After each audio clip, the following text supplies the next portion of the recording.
The Visconti Mirage Mythos is a torpedo-shaped fountain pen and currently the least expensive offering from the company.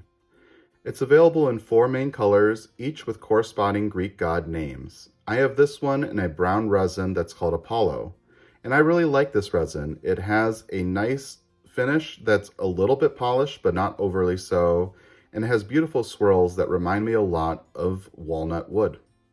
The trim is a matte gold finish, and it matches on the clip, the cap band, the section, which we'll take a look at in a second, as well as the end finial. And the end finial has the Visconti V, and this piece is magnetized to help with posting.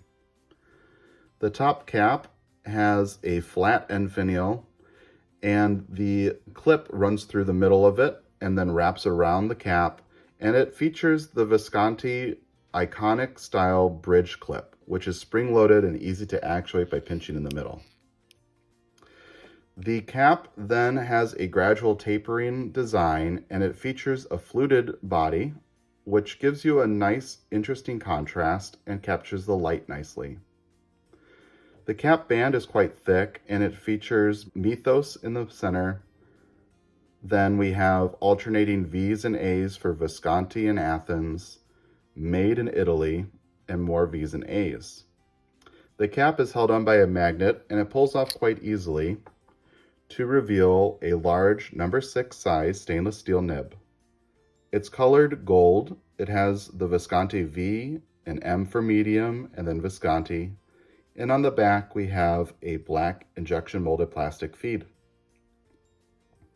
The section starts with a flare-up that includes the Visconti V and A alternating pattern, which matches the cap band.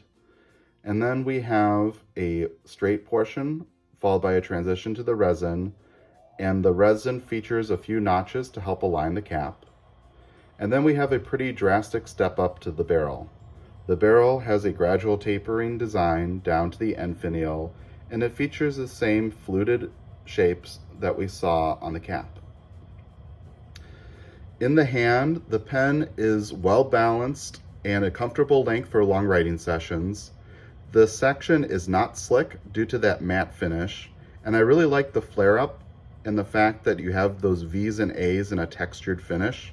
That gives you a nice feeling for when your fingers are getting a little bit too close to the nib. The cap posts securely thanks to that magnetized end finial, and it only posts in certain orientations in order to align the flutes. When it's posted, the pen is again very well balanced, and it adds some extra heft so that the pen feels like a premium writing experience. Although I will note that because the cap is secured by a magnet and not friction fit, it does have a little bit of a wobble. In terms of size comparisons, here's the Mirage Mythos, a typical Pilot G2 rollerball pen, and your standard Sharpie. Before we disassemble the Visconti Mirage Mythos, I wanted to take a moment to compare it with a few other fountain pens. Up top, we have the Lamy Studio, which is another torpedo-shaped fountain pen. I have this one in a brushed metal finish, but it's available in other colors as well. And down below, we have the PenBBS 499. This pen is primarily made out of brass, and it has a matte black finish with bright gold accents. We can see in their cap forms, the 3 pens are largely similar in length. The PenBBS 499 is a little bit longer than the other 2. Like the Visconti Mythos, the PenBBS features gold trim hardware. However, PenBBS decided to use a highly polished gold trim, whereas the Visconti has a matte finish. Let's take a look at these pens uncapped. All 3 caps pull off. However, the Visconti is the only one of the 3 that's held in place with a magnet. The PenBBS features a number 6 size stainless steel nib, which matches the same size as the Visconti, but you can see when it's uncapped, the Visconti is a significantly longer nib. The PenBBS has a section that is golden in color like the Visconti, but again, it has that polished gold finish instead of a matte gold finish. And the Lamy has a stainless steel nib that is silver in color, and then a section that is made out of a rubberized matte black finish. Let's take a look at these pens with their caps posted. All three caps post securely. The Lamy is by far the deepest posting cap, followed by the Mythos, and the PenBBS is a very shallow posting cap. Disassembling the Visconti Mirage Mythos, no tools are required. Cap pulls off, and if we take a look inside, we can see there isn't a cap liner, but a little step up towards the bottom, and that step up includes the magnet that helps hold the cap in place. So for cleaning purposes, I would just run this under warm water or maybe soak it with a little bit of mild detergent. The section unscrews from the barrel, and then we can see the included converter, which is branded Visconti, and that pulls right out. And then we have the section with the nib and feed, and that can be unscrewed. And you can see the nib and feed are held together by this nib collar. It should be able to be pulled right out, however mine won't budge. So for today, this is as far as we're going to disassemble this pen. In order to reassemble it, I'm going to start with the section and screw on the nib and feed. Reattach our converter, followed by our barrel. When we screw this down, we want to make sure that the nib is in line with one of the ridges on the flute. We can see that it's a little bit off center, so I'm going to tighten the nib down a little bit further. And that looks just about right. We'll then reattach our cap, and we're ready to ink up.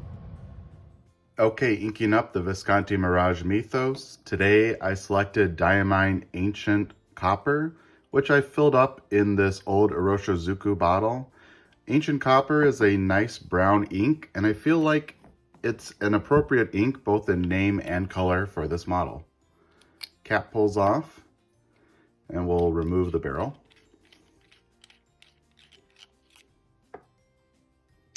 Make sure the piston in the converter is extended all the way down. Submerge the nib into the ink and screw up the piston.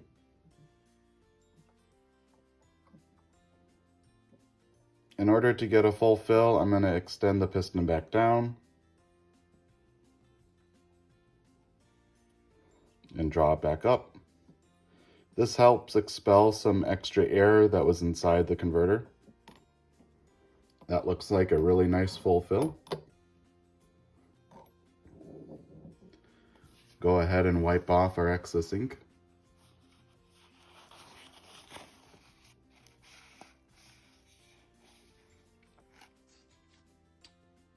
Put on our barrel.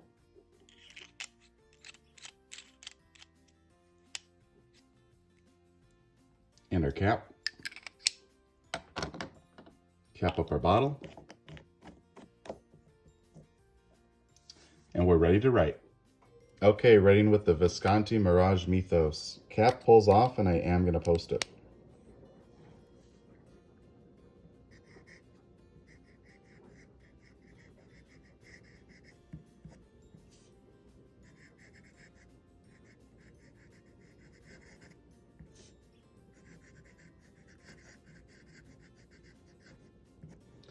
And today we're writing with a stainless steel medium nib.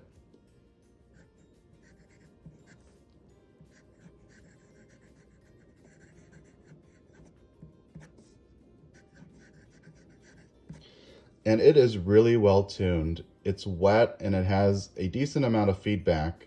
Not so much that I would call it scratchy, but it actually feels like you are really scribing with this pen, which I think is pretty apt, especially for this style pen. Our ink is Diamine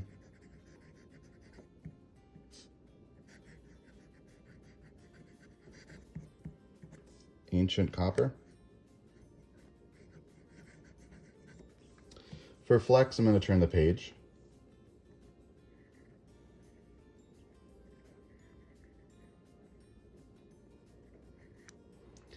You can push out a little bit of line variation with this pen, but I wouldn't call it a flex by any means. And for reverse writing, it's actually fairly smooth. And the feed kept up pretty well. It is quite a bit drier than the front ways up, but I would say if you were in a pinch, you could reverse write this for a thinner line and a drier line. So what do I think of the Visconti Mirage Mythos? I really like this pen. I think that this is an outstanding model, especially as an entry level into the luxury market.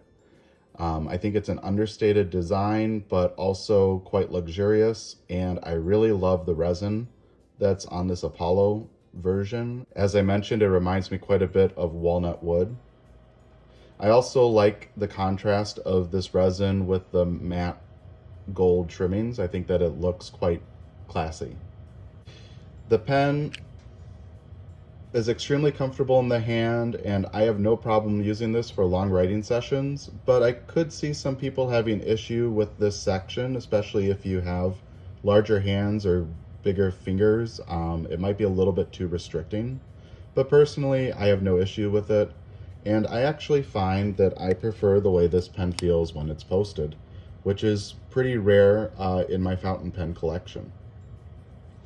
I really like the fact that Visconti decided to not really cut very many corners when making this entry-level pen. They still introduced some pretty luxurious features, such as the bridge-style clip that they've become famous for. It's not personally my favorite clip because it's not that easy to hinge. You have to pinch from the middle, but also it has this large flat landing section, which means it's pretty easy for fabrics to slide off of this, and it doesn't really go over objects very easily. But it is a very iconic style clip. I also really like that they created a magnetic capping mechanism. That again is something that is pretty luxurious that you don't see on entry-level pens. And it does a good job. I haven't experienced any dryouts in the time that I've owned this pen. In terms of areas to improve with this pen, I don't have very many. One issue that I found is that the barrel does have a tendency to get unscrewed while I'm writing, and that could easily have been fixed if Visconti put an O-ring at the bottom of this section just to help secure those threads. Also, I really like the fact that Visconti spent the time to make sure the flutes always line up between the cap and the barrel. But also in regular use, I find more often than not, I don't have the pen quite lined up properly when I'm trying to cap it or post it, and I have to give it a little rotation. I don't find it overly annoying, but I think that some people may find it frustrating. And it would have been nice instead if Visconti would have considered maybe having additional flutes so that you have more options for areas to secure the cap in place. Besides that, one other thing to note, you may have seen during reassembly that I had to reposition the nib so that it was in line with the top of this ridge. That's me being somewhat persnickety because I do like having my clip in line with my nib when I have it posted. That's not necessarily something you need to do, and actually when I first got this pen, the nib wasn't in alignment like that. But I do feel like that is how this pen should be when it's fully assembled. And unfortunately, me rotating this nib in that nib collar makes me a little bit worried that eventually I might get a crack. So for long-term use, that is something that I'm going to be extra cautious of and be very careful not to crack. But with all that being said, I think that this is an extremely handsome pen, a great writer, a comfortable pen, especially in my hands, and one with a beautiful nib that's very well tuned, and basically a pen that I think would be a great addition to any collection, especially for those people who are trying to branch out to more of the luxury market. And that just leaves me to say,